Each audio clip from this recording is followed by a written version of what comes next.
Well, welcome to another episode of the ConquerCast. I am super excited today to have James Lawrence here with us, the Iron Cowboy.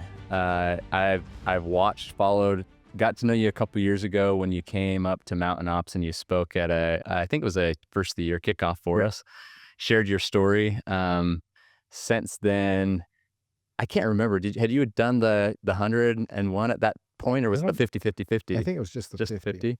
Yeah. Okay, so Well, I don't. Maybe I had. I think actually. I was just coming. I was just fresh off of it. Fresh off of it. Yeah, my brain was still broke. Because you had those photos of you just ripped. Yeah. Yeah.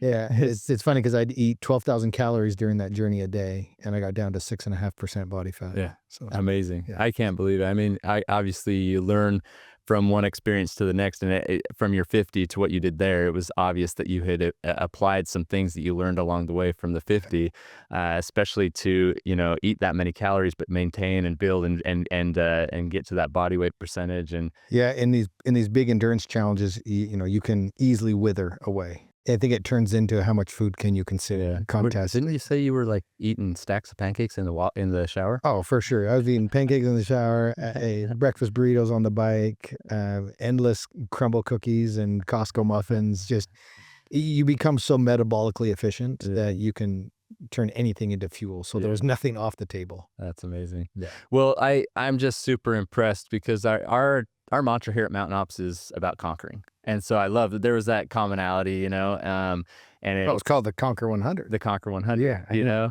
And at Mountain Ops, we focus on a Conquer 90. So we're not quite up to your standard of going to 100 and then 101. We do a 90-day challenge all the time. But I love that there's so many similarities. And even, this sign right here, Conquer More, that's our mantra. And, love it. And it's to conquer more in different realms of life, spiritual, physical, mental, social. That's our wellness mentality. And as I watched your documentary this last weekend, and this audience knows that I get a little sweaty-eyed, but yours definitely brought the tears to my eyes because I watch what you do with your family and with the team around you, and it's definitely something you've brought people together, and you're inspiring this hope and confidence in people to do more. And so if you don't know who the Iron Cowboy is, you've got some reading to do. And you've got some videos to watch, and just be ready to be blown away and to know that your body, your mind, your spirit is so much more capable of conquering in life than maybe you understand right now. And if there's anyone that can inspire you to conquer more in life, it's James. So it's awesome for me to have you here. I've been looking forward to this. I was super hopeful. Will he accept this invitation? Because you are one that just helps people understand that there's more to achieve in life. And sometimes that comes through suffering and through pain. And you're one who's just embraced suffering and pain. Where did that come from? Did you always know you were that way? Or was it why the suffering and where does it go for you, Yeah, interesting question. And I first want to say thank you for the observation of the documentary being about family and community and togetherness. We filmed the whole thing not knowing what it was going to be and how it was going to turn out. And then we handed it off to an independent producer, which was Nick Nanton, and he's an Emmy Award winning. And actually, the documentary was nominated for an Emmy, which is super cool. And I said, listen, you have to make the audience walk away with, one, a sense of community, two, a foundation of family, and obviously grit and toughness and how to overcome and hope. And that's also why we named our new book Iron Hope. And I think the producer did a great job. Yeah. Of doing. I don't know if you remember how the documentary started. I talked about gifts that were all given. Yeah. And you look around and you see people that are phenomenal athletes or musicians or artists and all these things. And, I kind of sat back and I was like, man, what the freak is my talent? What was the God-given gifts that I was given that I'm supposed to share with everybody? We've been on, if you want to do a deep dive online, you can, but we've been doing crazy nonsense for 15, 20 years. Yeah. Before Instagram, when social media was social media. When I first started, we were going live on Periscope on Twitter. I don't know if you know, most people won't even know what that is, but that was the platform that we were using. And now, over 2 decades later, I can look back and go, I have the gift of suffering. And what that does is our team's willingness to suffer intentionally gives people hope on the journey that they're on, where they're maybe dealing with addiction or abuse or whatever it is that they're struggling with that they didn't ask for. Yeah. And they didn't choose. We choose our suffering, in these challenges. Yeah. We intentionally go out and do it. But there's I mean, most people are just trying to get through Yeah. life.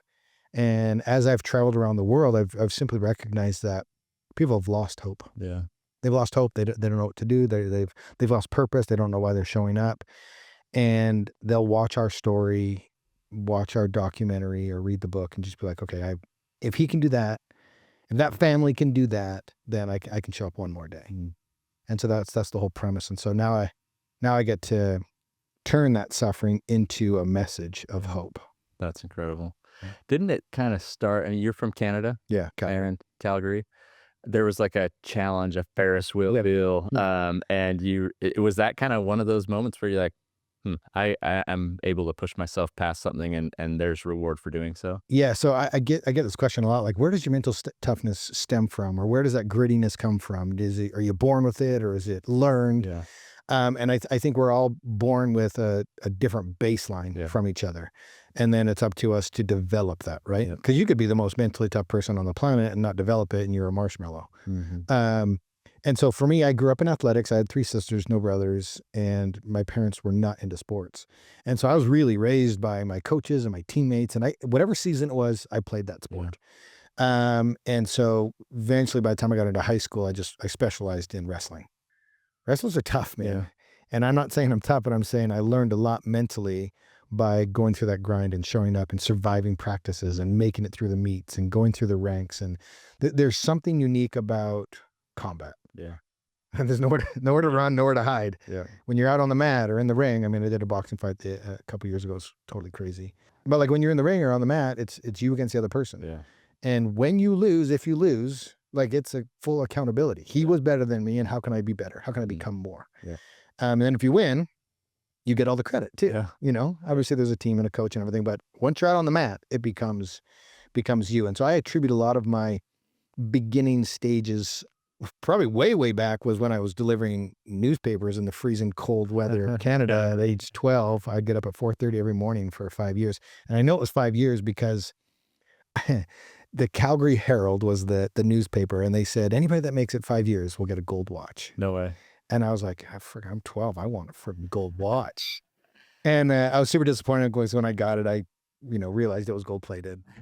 I was like, I actually want a real gold watch. So I know I did 5 years. And so really, I knew I was tough because I could do that. I was disciplined. I was waking up at 4:30 every morning, 5 years as a young kid in the freezing cold temperatures of Calgary. I mean, you're talking -30 wind chill and 40, and you blink and your eyes froze shut. Your parents taking you out, or are you getting up and No, out on your out on my own. My dad bag around your? I had a double bag. I had 2 paper routes. So I had a double bag front and back, and then my dad made me this with big tires on it and a wooden cart that I would be able to push through the snow. Wow.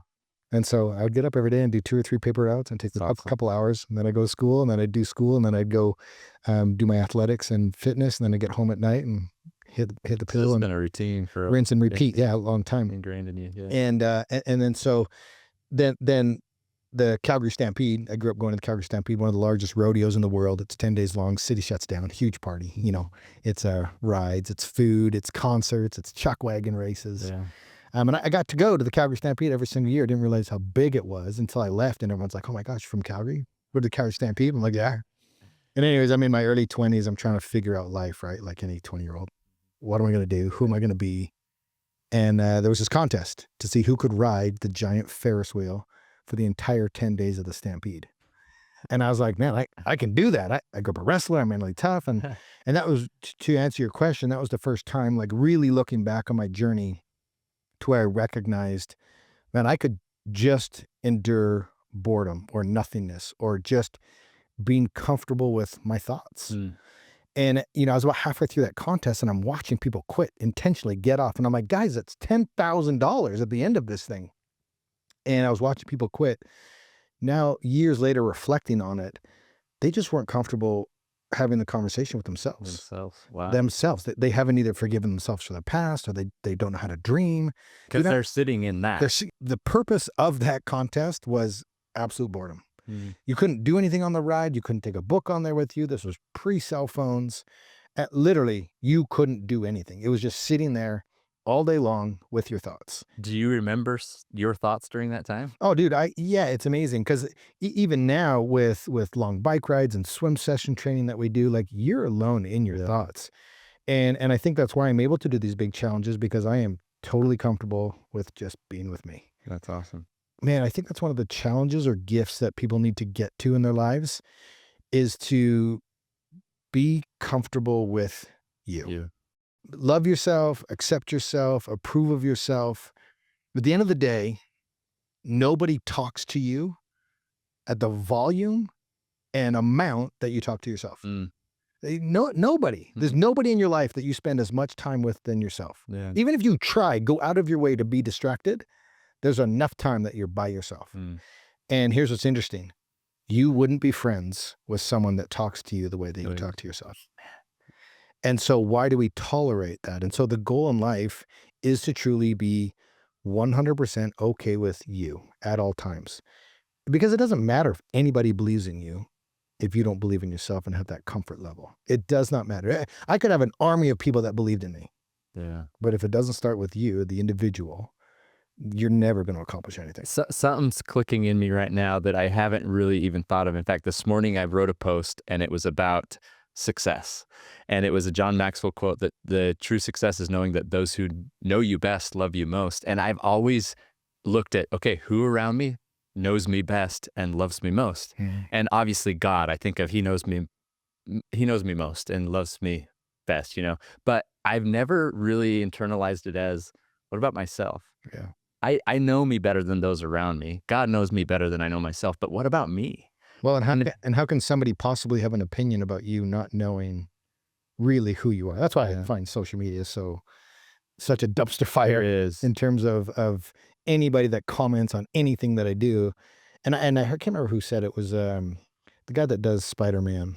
Anyways, he said, if you don't have my cell phone to text me your opinion, I'm not going to give it any validity, right? Because you don't know me well enough to even have an opinion on who I am. And so, I thought that was pretty profound. That's really cool. So did you win that competition? I did. Yeah, I won the contest. I outwitted, outplayed.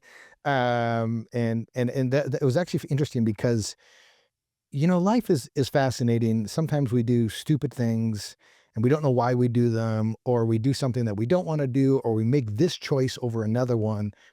And then it's always interesting 10 years pass and to look back and go, oh my gosh, that was a pivot point in my life. And had I not made that decision, where would I be today?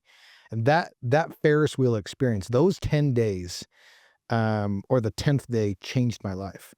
Because halfway through the competition, I got fired from my job that I didn't care about. You're like, where is he? He's on a Ferris wheel. I won the cash prize, so I had the most money I've ever had in my pocket at one time, cash. And I literally had one friend in Utah that I served a church mission with. We were MTC partners, and I came down to visit him. I literally hitchhiked a ride from Calgary to Utah, cash in my pocket, dumbest thing ever, $10,000 in my pocket, a duffel bag, and I came to Utah to have an adventure. And I was just going to stay 2 weeks and maybe blow some money or whatnot, just have a good time, right? I'm in my early 20s. And I ended up staying, loving the area, met a girl, and we actually on Monday, we're celebrating 24 years of marriage, and we've got 5 kids. And so I look at that moment or that experience, and in the moment, someone could have said, what on earth are you doing? You are throwing your life away. You're sitting on a Ferris wheel for 10 days. You just got fired from your job. Greatest thing I've ever done. That's awesome. Because it moved me here and opened that door, and then the past 24 years of history. I mean, I've got 5 incredible children. My 2 oldest daughters got married this year, and I'm having all of these amazing experiences. And someone from the outside looking in would be like, that was the dumbest thing you've ever done. It's the greatest thing I've ever done. So take the Ferris wheel rides of life and sit a little while in your own thoughts and love yourself. Be comfortable with yourself. I mean, I'm learning so much just from these first moments of this podcast that I've always kind of attributed, like, hey, my success, knowing that these people, or my God, what about myself? Where am I at with myself? Am I okay? Yeah. So those listening, like, that's something to ponder and contemplate and make sure that we're comfortable with who we are, and understanding who we are is super important. Well, and I think that's why it's important, especially in today's day and age, to unplug every now and again. And I know you're big into hunting, and I'm sure when you get up in the mountains, you're unplugged. Awesome. why I You're love it. unplugged, and it's a reset, and it's you and your thoughts, and maybe some deep conversations with your hunting Yeah. compadres, and whatever it is, right? Like, that's why I love cycling so much up in the mountains because, man, I unplug, and I think, and I dream, and I come back with these incredible ideas, and um, I have conversations, and I forgive myself for my past and mistakes that I've made and directions that I want to go. And so, yeah, if you're listening, I want to challenge everybody, like, unplug, take the earbuds out, and do something to where you're just thinking, pondering, grounding, meditating, connecting, whatever it is. That's awesome. Very cool. The name Iron Cowboy, Hmm. where does that stem from? Yeah, a lot of people, they know kind of where I'm from. They're like, "Oh, you're from Cowtown, Calgary." Mm, That makes sense. Calgary Stampede. yeah. I'm actually allergic to horses and hay. I'm definitely not a cowboy. Ironman racing, and for the audience that doesn't know, an Ironman is a 2.4 mile swim, 112 mile bike, full marathon run. And the two big stories that we did was 50 Ironmans, 50 days, 50 states. And then most recently, we did 100 consecutive Ironmans. And both those documentaries are on Amazon Prime.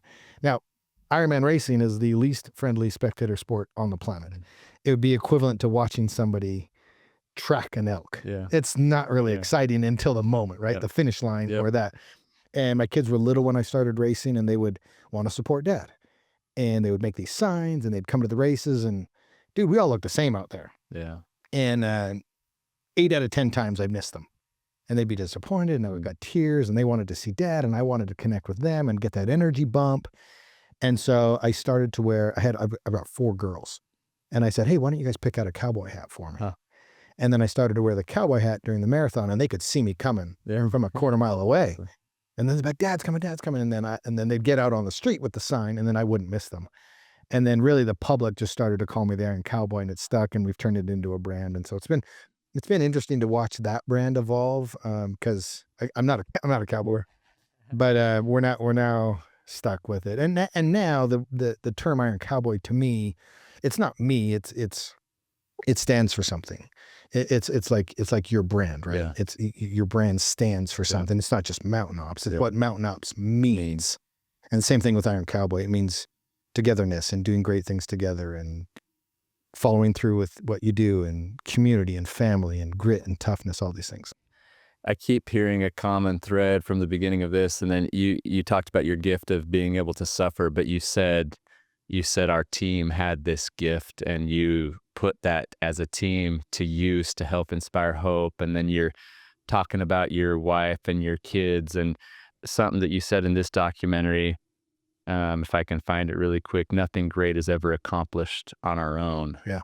And so that seems to be a theme, or something that's truly integrated into who you are. That it's not about you. And I honestly think about those who aren't here with us. This podcast isn't about me and you. It's about those that are listening. Yeah. And even those that are listening, I hope you know it's not about you. It's about what you take from this Yeah. and apply to a wife and a child, or a husband and your children, or those around you in your community. I did get that from your documentary. Like, one of the messages that was most prevalent is this community and this team. And I watched the individuals that played a part. There was one of your wingmen that I can't remember if it was day 5 or day 59. There was a fall. No, day 5 was we'll get into this in a minute, but like, he was emotionally distraught. He was Day wrecked. 59. And it wasn't, it had nothing to do with, oh, are we going to accomplish this goal? It was like, he was truly concerned about you, his team, his team member. So tell it, team, like, Yeah. I say from stage all the time, I'm not the Iron Cowboy. We're the Iron Cowboy. I love it. And I mean, you didn't build Mountain Ops. Your team built Mountain Ops. You were the visionary. You had the idea, and then you assembled a team. And I talk about assembling my team all the time. Initially, my team was my wife, my 5 little kids, and then 2 guys, Casey and Aaron. We call them the wingmen. And that was it. That was the only people that believed in what we were doing. And we set out on this crazy adventure during those 50 days. But yeah, they really bought into my belief system of you go all in for the team and you make sacrifices. And I've never met 2 individuals that are more loyal, my wife and kids aside, than Casey and Aaron, the wingmen. And if I was to get up on stage and get an award ceremony and I wasn't allowed to thank my family, I would thank Casey and Aaron. because they totally selfless and for the team. And to the moment that you brought up, it was day 59. We had broken our own world record. We got to wake up every single day, day 51, 52, 53, and break another record of consecutive Ironmans. And on day 59, I was in a very bad bike accident. Total fluke thing. I got catapulted through the air and landed on my head and got knocked unconscious. And it became very emotional, and it's a pretty compelling part of the documentary. And we're back at the house. We pick me up off the road and figure out how to finish the bike ride. There's a lot more to that story. But we get back to the house, and the documentary crew is interviewing Aaron. And he's obviously very emotional and broken up. And I don't know if he said it on camera, but I know he said it to me. In the peak of emotion, he said, "That should have been me." Hmm. And I was like, "No, man, that should not have been you." Like he took on the role of at the highest level as my protector. That was his job. And he's a dude that would take a bullet for you. Yeah.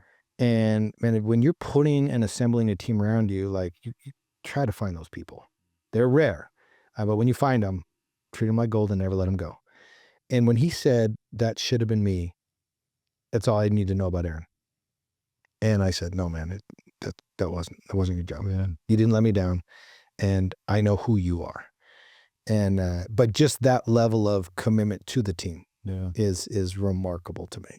Yeah, that's amazing. Are they a part of your daily training and everything for those events and such? Are they? Yeah. So Casey's was a second grade school teacher. He's now at the administrative level, so he's in the school district. I think he's going on his 25th or whatever year. Like very committed to it. That's his career. Aaron now runs my coaching business full time. So he's the head coach of our training program. And Casey and I run a big race that we put on here in Utah called Starvation. Yeah. And it's a full distance, very grueling race up in the mountains here in Utah. It's actually the only U.S. qualifier for a race that's called the Norseman in Norway, where they kind of put you on a boat, you jump off of the fjord into 50-degree water. It's one of the hardest races in the world. And so we're the only U.S. qualifier for that race. Wow. And so Casey and I are partners on that. And then Aaron runs my business. And then we race all the time together, training race. We're headed to Canada in June to try to qualify for the World Championships again for the half Ironman distance. And we have a championship belt between the three of us. And it's always up for grabs when we race. And so we're excited. We do a lot of things together because of what we've been through. We're as close as brothers. That's awesome. And I'd do anything for those guys. That's amazing. I think when you spoke last time, I told you I want to do an Ironman, and you sent me a text saying, "Do this one instead if you really want a challenge." And then I told you I've got some knee issues. Do you remember what your response was? It was probably off color. You said, "What's a knee?" So here I am. I mean, watching you go through this documentary. I think on day 5 you had like some stress fracture in your, and then you're still going. And I'm telling you, I've got a few knee issues. So it's like, yeah, man, what's a knee? You know? I think it's one of the, my career now is speaking and coaching. Yeah. And I love it. But I really have one of the best jobs in the world because I get to do 2 things every time I get up on stage. And it's to give people hope on the journey that they're on, and then to remove any excuses. Yeah. Because just like you said, people watch our journey in the documentary and people are like, "I can run through a brick wall." And so, yeah, when you were like, "Oh, but my knee hurts," and I'm like, "Okay." Let's talk about what that really means. No, I got a good laugh from it. And then there was, I don't mean to go through like the timeline on your documentary, but there's just these moments where I was just like, wow, this is awesome. Day 80. Yeah. Tell us a little bit about that. I mean, for those that don't know what he's doing, he's now at day 80, and he's just done, prior to this, 50 Ironman in 50 states, 50 days. I mean, the logistical nightmare that would be, and the commitment from the family and the small team that you had. If you don't know what an Ironman is, tell them really quick the distances that you're going now, and you're now on day 80 of one you've set out to do 100. Yeah, 2.4 swim, 112 bike, full marathon run, 140.6 miles. Yeah. So if you're in Utah, I can't fathom swimming that much. I've got a swimming pool. I get out of breath in 2 laps. But I think it's like you look at like Provo or Orem, and you ride up to like Idaho. Yeah. So 112 miles is Orem Center Street to the Utah-Idaho border. Okay. And then turn around and run 6.2 miles back. And so that's and then you've done that 50 states. and now you're doing it, you're on day 80, and you wake up and tell us what's going on. Yeah, so we've done 80 consecutive. I'm absolutely broken, mind, body, and spirit. In that bike crash on day 59, this isn't in the documentary, but I broke my back. I cracked my L5 vertebrae on day 59 and had a bulging disc. And so ended up having to do 41 more Ironmans with that condition, not knowing that that's what it was. We were just saying, oh, well, my back hurts because I've done 80 Ironmans in a row. I learned in that moment, like we get to choose where we put our focus and attention. Mm. And we were trying to raise money to free humans that are being sex trafficked Yeah. and enslaved in 2024. Like it's crazy that that's even a thing. Yeah. And the goal was to raise $250,000. And I was frustrated and I was broken and I was just like, man, we could quit today and it'd be a world record. And no one would really follow me. I was in this big bike crash. And my daughter Lucy went live every single morning in the pool. And she would film the whole thing and we'd do interviews and while I'm swimming and just to kind of keep social media engaged. Well, for some reason on this day, and I never did this, had my phone on me. I'm walking to the pool. It's like 5:30 in the morning. I'm exhausted. I'm broken. And I pulled up my phone and I went live on social media.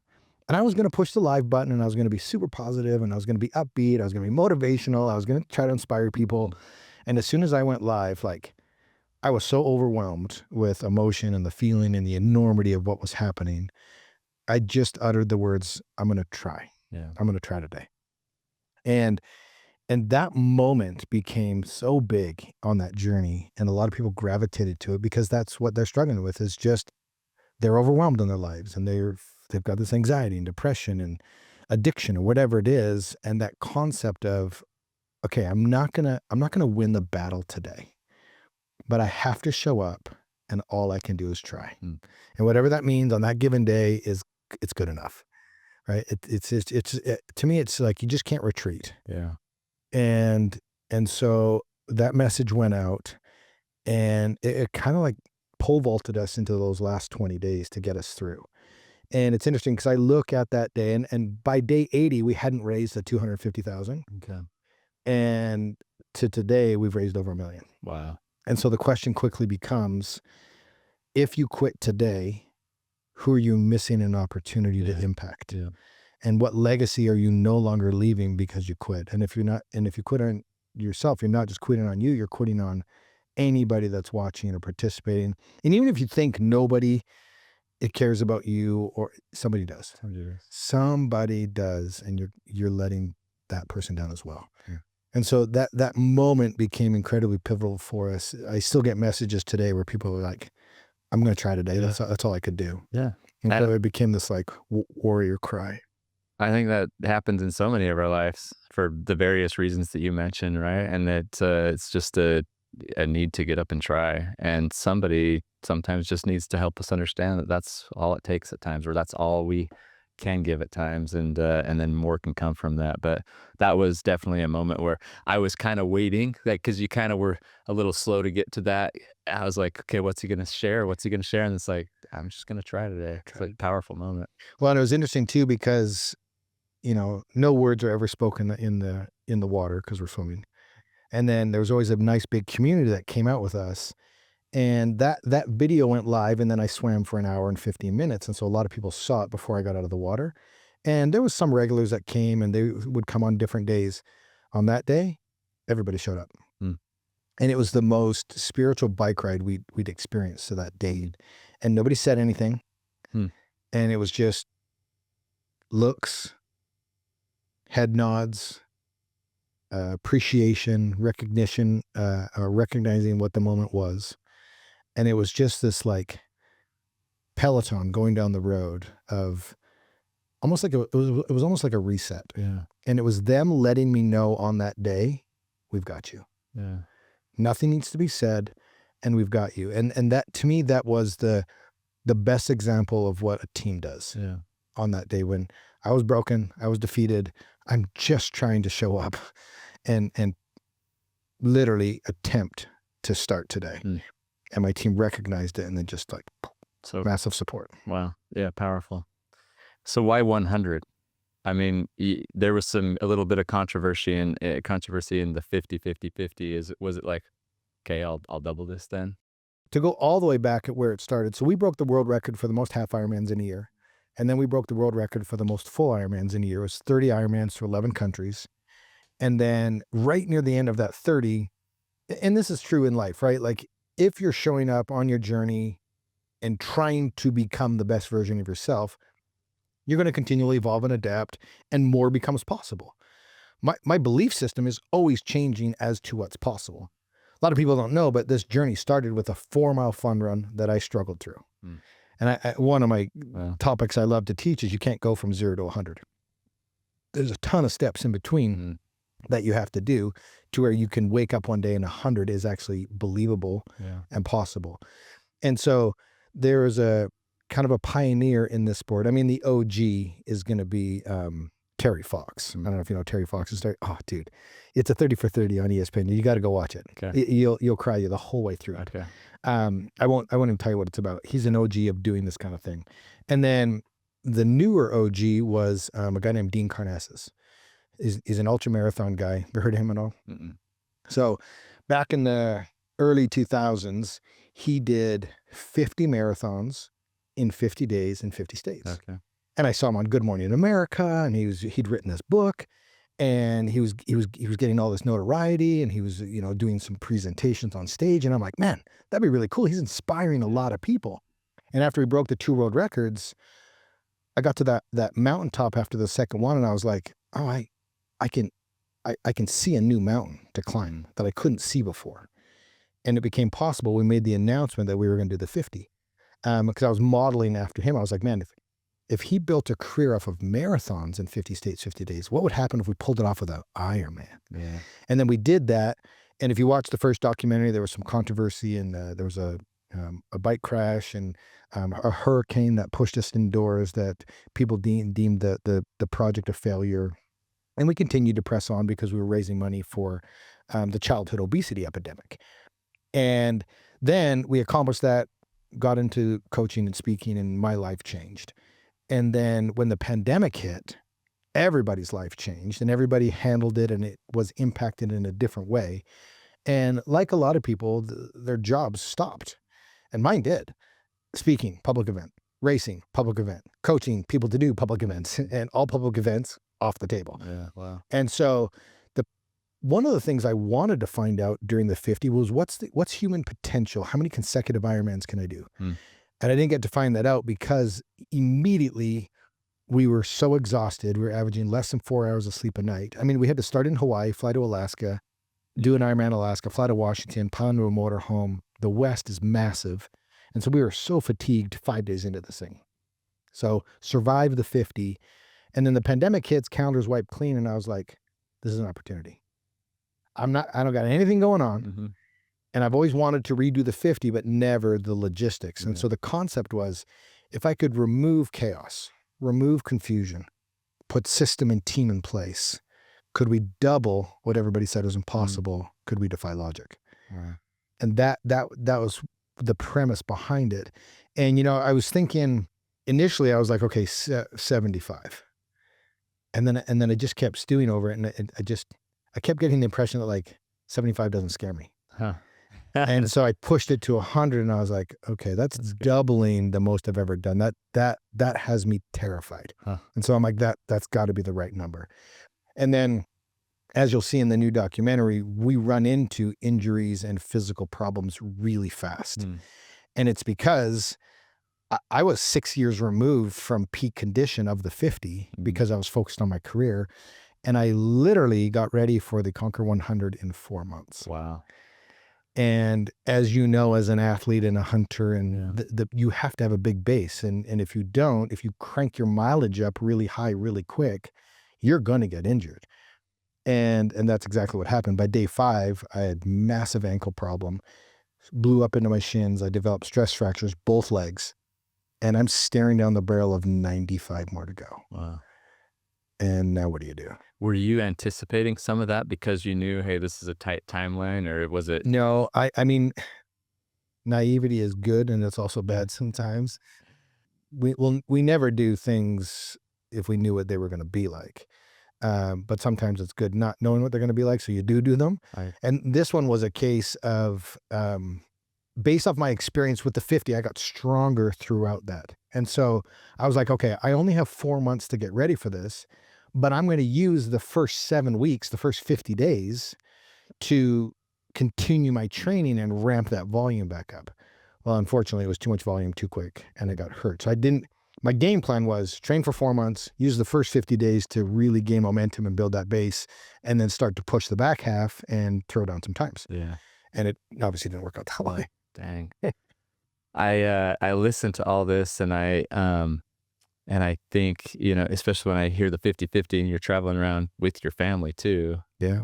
How did you fund all this? And it's not just that wasn't where you started. You were doing all these world records. Was that your full-time thing? And were you working other jobs, or were you Yeah. Good. prior to all this? I mean, obviously once you do the 50-50, now you've got coaching, you got this and that, but how do you commit to all of that while providing and taking care of a family? And Yeah, it was very challenging because I used to own a mortgage company. okay. And then when '08 hit, Yeah. we lost everything. Yeah. So we fought between '08 and 11 to try to save everything. And finally we lost everything. They took away my home, they took away my car, like cars, everything was gone. And there's this concept out there of, if you want to be successful in something, burn the ships. Yeah. And I am not an advocate of that, because I'm like, look, you chase your dreams early mornings and late night, and you use whatever time to put food on the table and cover your basic needs. And so I don't believe in burn your ships. I think you can be successful and do it. And my number one rule as an entrepreneur is take care of your basic needs while you chase that dream until the dream replaces your basic needs. Yeah. Well, my ships were burned for me. Yeah. And I was getting into Ironman. Actually, 2008 was the first year I did an Ironman. But I'd already, so then I was like, I was coaching athletes already. And then I was like, okay, as an entrepreneur, how do I separate myself from the competition? And I'm like, oh, what's the world record? Okay, I'll go do that. And then I started to go do that. And then this is actually in the book, Redefine Impossible. We were evicted from a rental that we were living in because we couldn't make rent. We're like everybody in the '08 crisis. Like, we were just trying to survive and figure it out and put food on the table. Familiar. Yeah, exactly. And one of the athletes that I was coaching, he says, hey, I know you're getting evicted. He was actually a police officer. He's like, I know you're getting evicted. My mother has Alzheimer's and we need a person to move in with her. Would you be willing to exchange rent for care? And I was like, well, yeah, I think so. So I talked to my wife, Sunny, and she agreed to it. And it was crazy because we had 5 kids ages 5 to 12. She was in school full-time graduating, because if this didn't work, we needed a backup plan. And we moved in with this lady that has Alzheimer's and cared for her full-time. And that allowed us to save money. So we did that for 2 years. Okay. Knowing we were going to do the 50. So this was the 2 years leading up to the 50. Saved every penny we could, because we tried to get sponsorships. We'd go to companies that I was loyal to and use their products and paid for their services and everything. And every single time they would say, man, this is incredible, but we can't afford to associate ourselves with a failure. And I was like, I don't understand. I haven't failed yet. I just broke 2 world records. I'm proven. And they're like, this is impossible. It can't be done. You're going to fail. And so we didn't have any support going into it. And again, back to the very beginning part of our conversation, it doesn't matter who believes in you. If you believe in yourself and your team believes in you, now you become powerful. So we bootstrapped it. Wow. We bootstrapped the entire 50. And then that created 20 different doors opened up after we made that. And now I became a coaching career. I've been professionally speaking for over 10 years now. I've spoken in 57 countries. We're launching our 2nd book. We're in 2 documentaries. We're writing a screenplay. But we made no money for a decade. And social media is so funny. It glamorizes this entrepreneurial world that we live in today. Dude, it's not easy. Yeah. Like, buckle up. If that's the road you're going to go down, like, get some thick skin and be prepared to live in the back of your car and eat ramen. Yeah. But here's the thing. If you're in your 20s, like, that's the time to do it and chase dreams and whatnot. If you got a family, I go back to my rule number 1. Don't quit your day job. Chase your dreams on the other side of it. And so really that was kind of how it all unfolded and why we settled on 100. Because of the mistakes during the 50, I wanted to reset my own history and do it better. I'm wired in a way that's like, okay, I did that.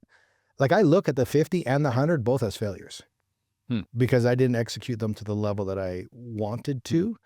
But we're all human and we're all always evolving. And it's interesting. You hear someone like Ed Milet's like, the purpose in life is to chase down the ultimate version of who you are.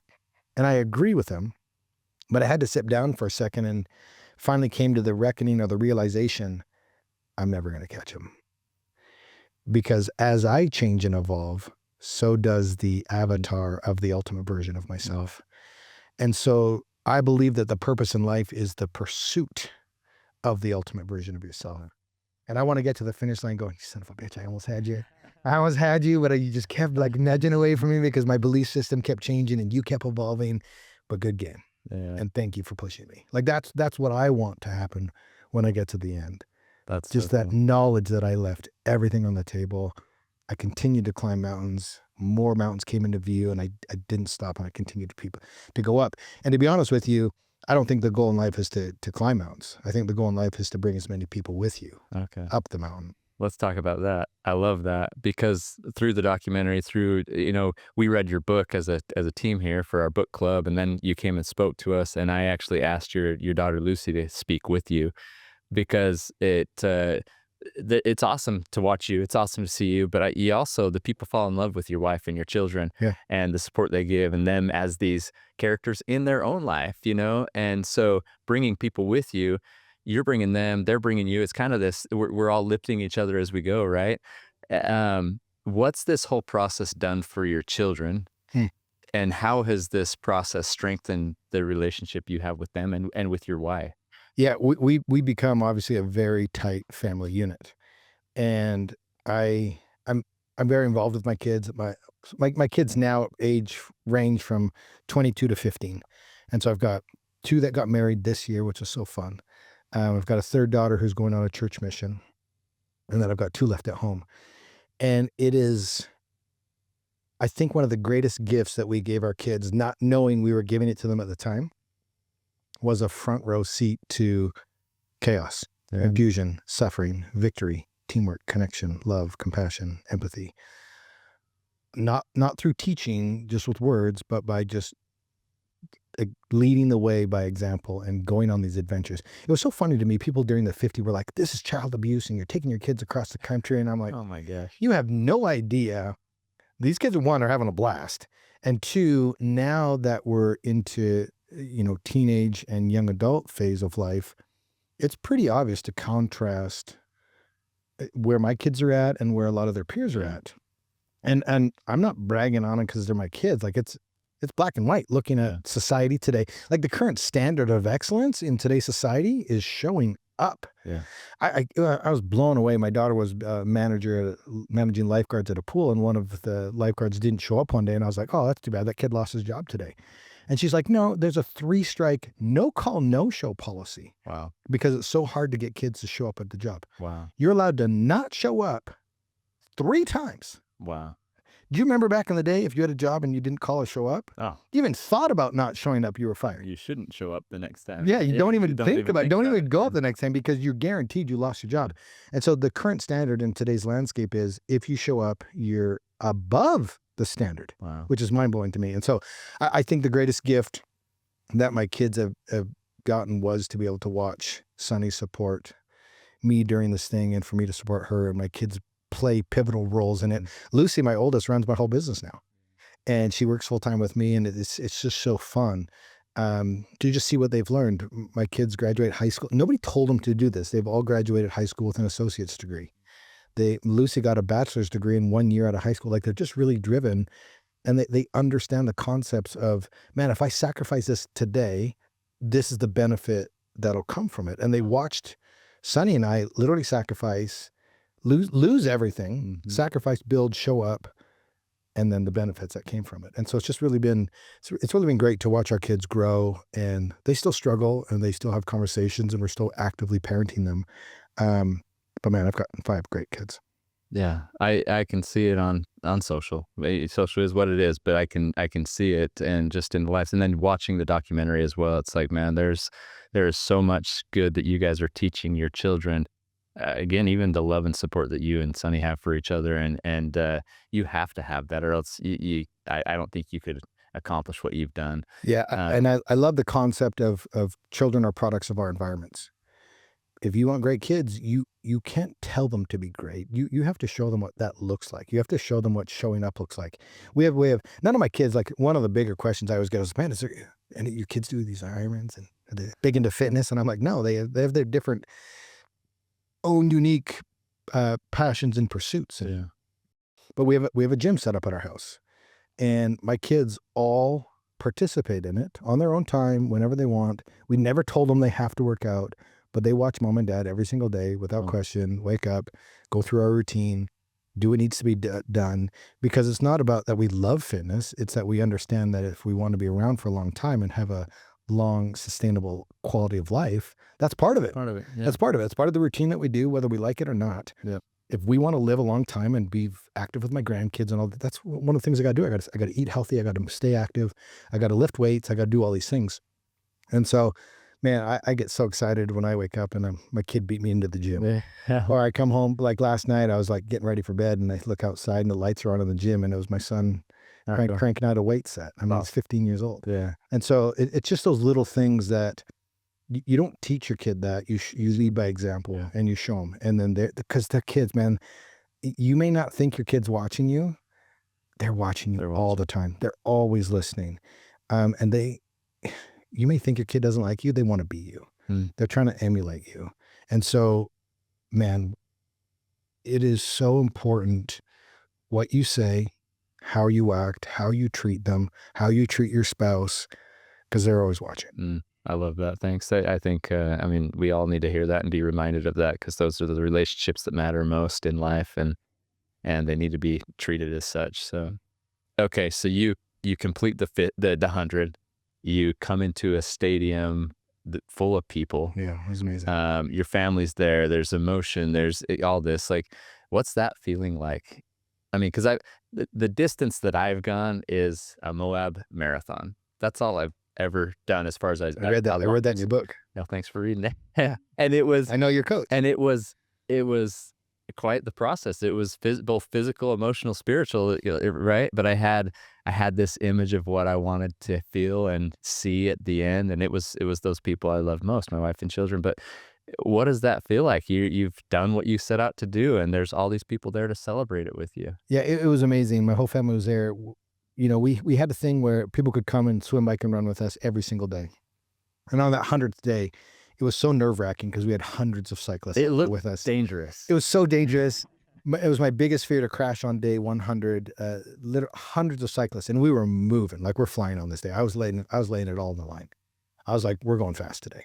And because of my injuries and the carbon-plated shin braces and having to walk a ton, I was like, I'm running this marathon too.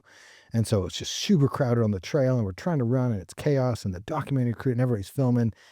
And we said, once we get to the stadium, anybody that's with us the day has to go into the stands, and the last 2 laps is just for James's team and his family. Cool.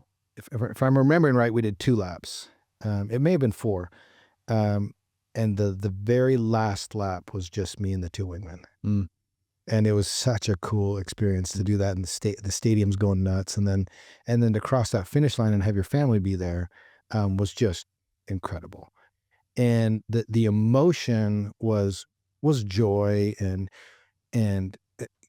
pride, but the biggest thing was just a huge exhale, knowing we made it, we endured, we did what we said we were going to do.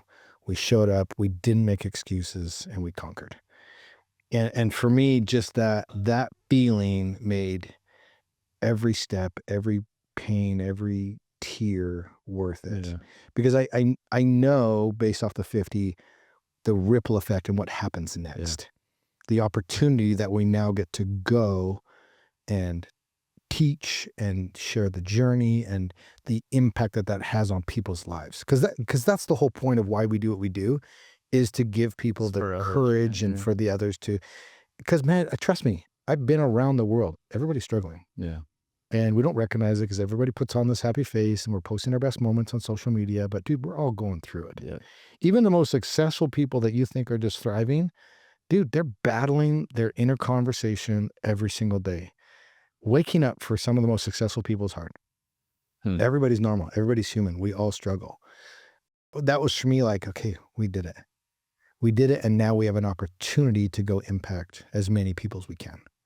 And so that's what it's That's really. amazing. And I hope that people hear that really loud and clear. You're looking at somebody that knows how to conquer, knows how to go through the suffering, and he's saying, "Hey," he's coaching some of the most successful people out there, but they're waking up feeling these inner voices and this, maybe not a sense of value in their life or trying to find fulfillment, and those are normal feelings that a lot of people are waking up to. So we're not alone. Vulnerability is so important in life, and I'm grateful that you share that because people need that connection. What ego does is it distracts us from being able to connect with people, and so we put those walls up. But if we can let them down, there's so much connection that can occur, and we connect and conquer together, right? I think that's what we learned at the highest level during the pandemic was we are a tribal people. Yeah. And we need each other. We need community. We need that connection. In fact, that's the number one, in my opinion, outside of a clinical or chemical imbalance, the number one reason for the mass diagnosis of anxiety and depression today is isolation. And the pandemic like hit a turbo button Yeah. on it and isolated us all, which magnified what a lot of people were already feeling, but took it to a whole nother level. Obviously, there's medication for people that need it. But to me, most cases of anxiety and depression can be solved with getting outside, moving your body, Yeah. eating real food, community. In fact, there's a really interesting documentary on Netflix called Blue Zones. Have you seen it? Not have it. What it does is a blue zone is a high concentration of centurions, meaning people that have lived over 100. And there's about 5 different pockets globally of these high concentration of people that lived over 100.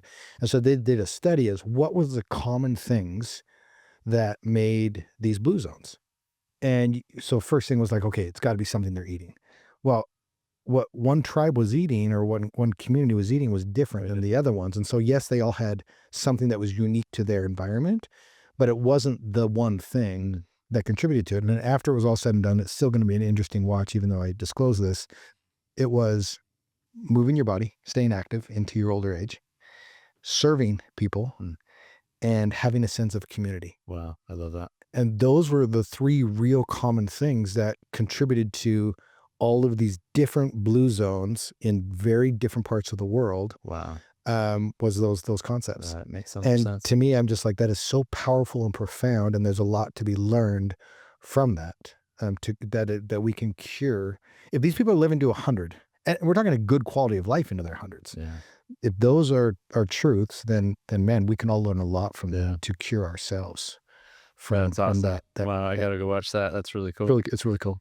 Because I talk about that kind of stuff all the time with people, but it's been documented. There's history of it. That's sure. cool. I want to go watch it. But so what does an Iron Cowboy do on day 101?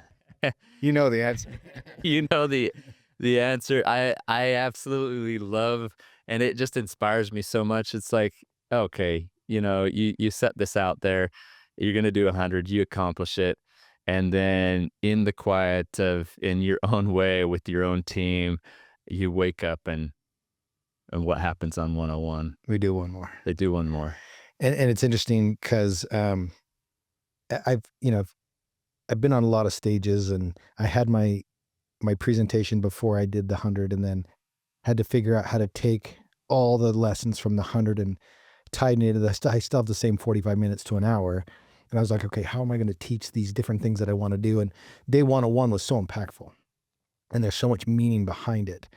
And really, the essence of it is like, one, when you're broken, defeated, or accomplished the goal, you still have to get up and do one more. Life still goes on. Yeah. And I'm a firm believer that leaders that lead from the front, and I'll never ask anybody to do something that I haven't done. I can't get on a stage and go, man, when things are hard, I know you can get up and you can show up one more day. And so I just thought it would be a very and we didn't plan on this. This was a very last minute thing. But we got up and we did one more. And it was just super, super powerful because I slipped into the pool, and it was normally filled with athletes, but I was the only one in there. And I swam by myself because the reality about life is there's going to be days where you're going to have to get up and do one more. And that's the test day. and that's who you are. Who you are is what you do when nobody's looking Yeah. and when you don't have to show up. Mm. And so we really wanted to teach that lesson at a high level. And so we got up and we did one more. Man, I can tell you taught at a very high level. The impact is incredible. Everyone needs to go and watch this. And it's so funny because, sorry, I didn't know. Oh, you're good. I don't have 101 in my bio. I tell companies not to promote it when I'm coming on stage because I do kind of a reveal when I'm Do speaking. we need to blank this out? No, we're totally good. We're totally good because the documentary's out now. It's in the book and all that stuff. But it's still most people in a corporate setting that I'm being hired to speak to don't know our story. Yeah. And so the first time I was speaking in front of a group, I time it perfectly. I've got it down and I tie it in and I click to the next slide and it says, and then we decided to do one more. And they laughed. And I was like, that wasn't the reaction I wanted. Why did they laugh? And then I kind of finished my thing that day and I got on another stage and I did the 101 and they laughed. And I was like, this is so fascinating. Why are they laughing? And it was, of course you did. Yeah. Of course you did. That's what you did. This is so comical now that of course you did that. And I love it now because now I know what's going to happen. It took me by surprise the first couple of times I did it, but now, and it happens every single time. They're like, oh yeah, of course you did. But I think the lesson there for me is show up in your life in a capacity that people that are watching you, they go, of course you did. Yeah. Set that standard so high and so unrealistic to the point where it's normalized, to where an Ironman a day becomes normal. And I now love that moment of a presentation.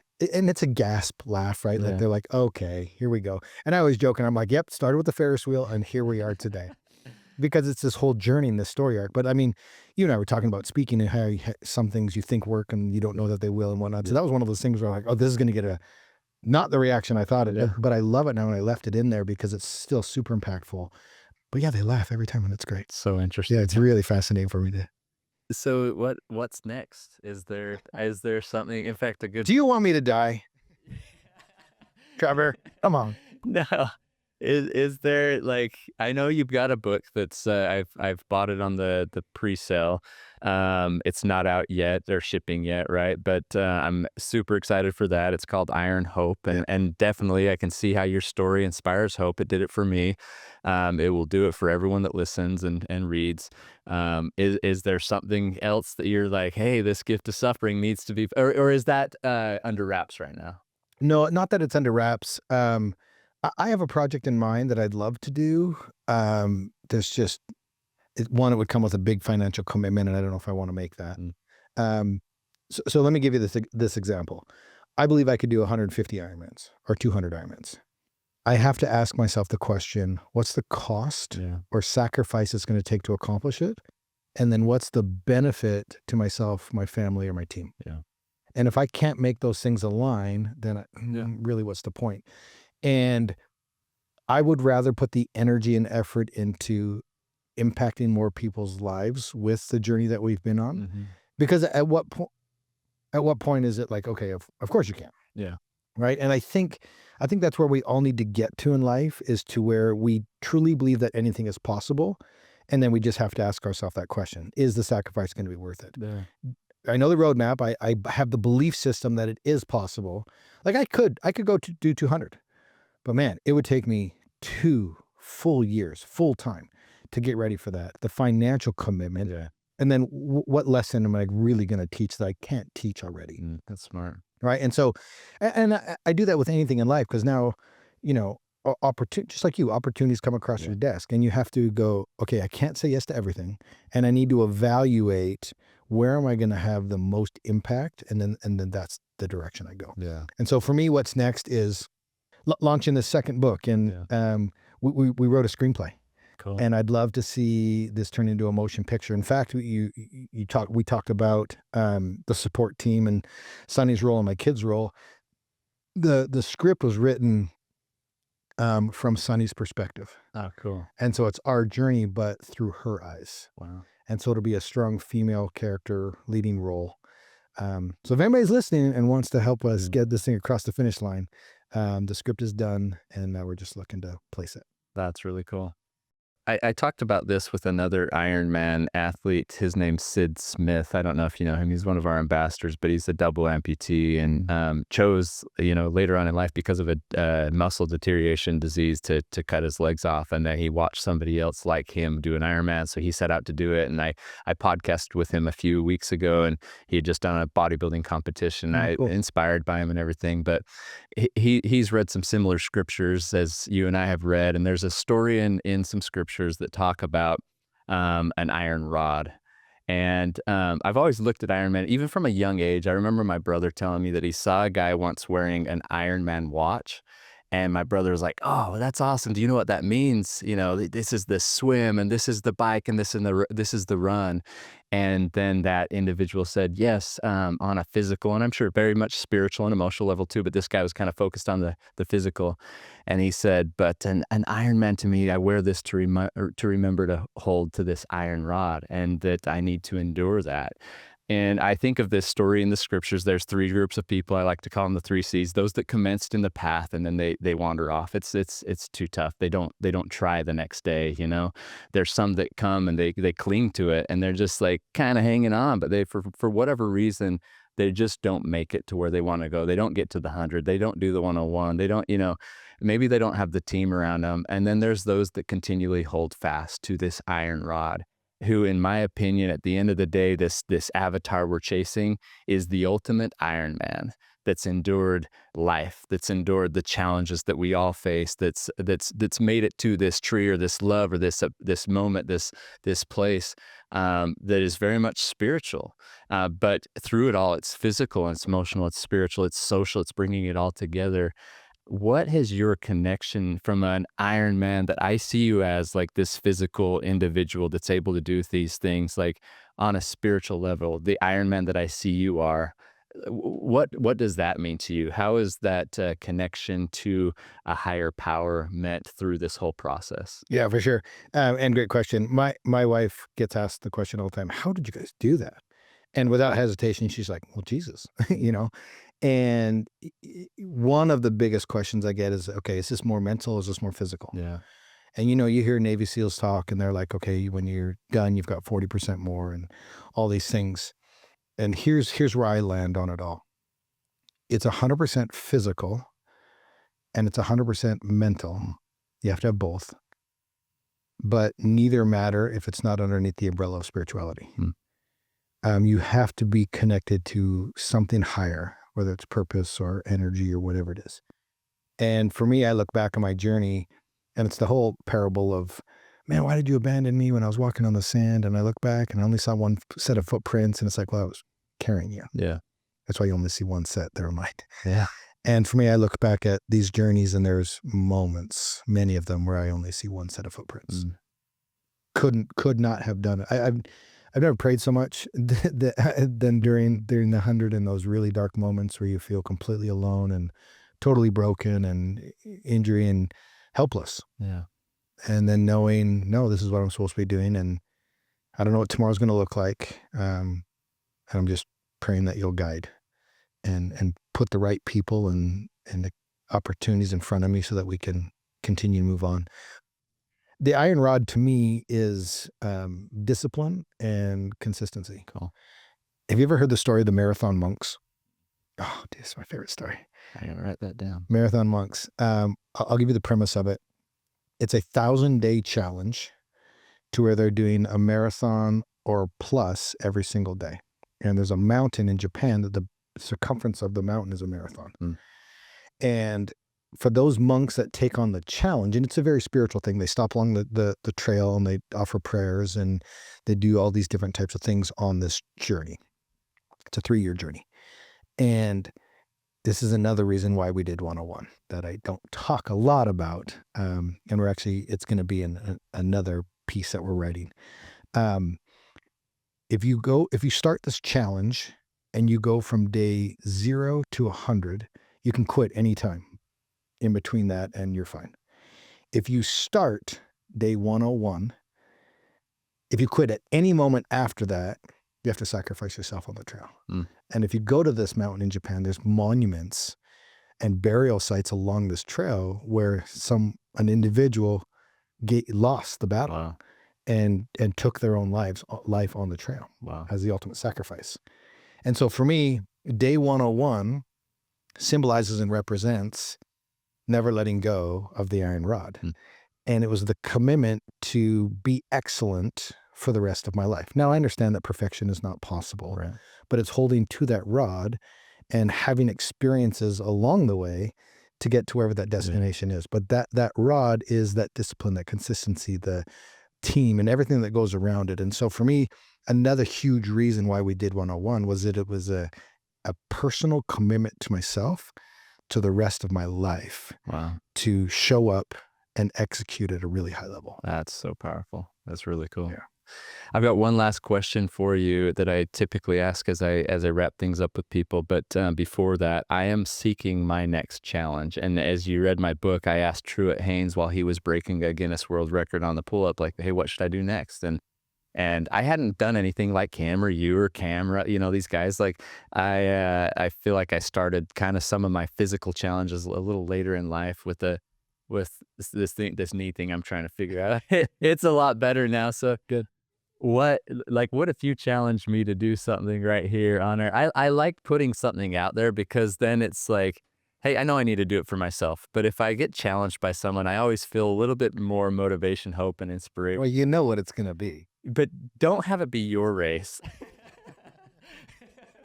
That's what it was going to be. Is it that? Like, what would you challenge somebody? I've never even done a triathlon. Yeah. So I do. Yeah. What would you? Why haven't you done a triathlon? I just haven't set out to do it. Honestly, I've signed up for like the Spudman and stuff like Sure. that. Sometimes that though doesn't feel big enough for me. Yeah. But then I even doing that, it's like that's a starting point. So it's like maybe that's bad thinking, But It's interesting because one of our huge teaching concepts is everybody's heart is different. And for someone listening right now, their heart could be getting up off the couch and doing a mile walk every day. Yeah. Right. So I don't really know where you're at. I mean, I'd love to challenge you to do our race because you'd learn a lot. You're talking about the guy with the watch, having the Ironman watch. And immediately I thought, man, it's not about the finish line of an Ironman. Yeah. It's who you become if you do the work, and then the actual Ironman or event becomes a victory lap, just like that marathon was for you. That was a victory lap because you'd shown up and you surrounded yourself with Jacob, who's a great coach, and he gave you the tools and was inspired by Tommy River and all these things like that. Those boys are great, and that day was a victory lap for you. Yeah, so true. And you learned more in the training process 100%. than you did on that one day. Now, there was valuable lessons in both of them, but to me, any athlete that we take through the process, if you get to the start of your Ironman healthy, not burnt out, injury-free, you've done it right, and then the day becomes a victory lap. Okay. I'd love to see you do an Ironman. Okay. I mean, that'd be really cool. You don't have to do our race. Even a half would be challenging. Are you a big swimmer?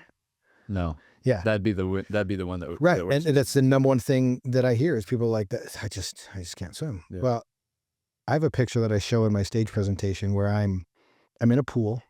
I'm gripping to the side of the edge. I'm gasping for air. I'm wearing a nose plug. I look like a disaster. That was a picture of me in my very first race. Wow. And nobody looks at that person, that moment, that image and says, that's the guy. Yeah. But I had the courage to start. I was learning how to swim in that moment. Yeah. In that very first race. It was a 500 swim. It was up in Logan here in Utah. And then that was my test day to go do my very first Spudman. Cool. That's where my journey started. Yeah, that's cool. And so, I'll challenge you to do a half or a full. I'll help you along the whole journey. Okay. We can totally do that. It does take a time commitment, but what you will learn by doing it, especially because you don't know how to swim, and bring your family along with you on that journey and the support and the team that I know you'll assemble. I think it could be special. All right, let's do it then. Okay. That's awesome. Last question for you. Maybe you've read this book, How Will You Measure Your Life? I haven't. Clayton Christensen, Harvard professor. He asked that question, and we've read it as a team. And I'm just always curious. You are definitely the definition of a conqueror. So as a conqueror, in the end, how will you measure your life? This is easy for me. Okay. There's a great quote or saying in Utah. that I don't know if you're familiar with. There's no success outside your home that'll compensate for failure inside your home. Yeah. And for me, I want to be known as a hero in my own home. For my kids, for my wife, my grandkids, for my posterity. I don't care about the 50 or the 100 or whatever. It doesn't matter. It's just the avenue in which I chose to learn lessons so that I could try to help as many people as possible. I want to be known as a hero in my own home. That's it.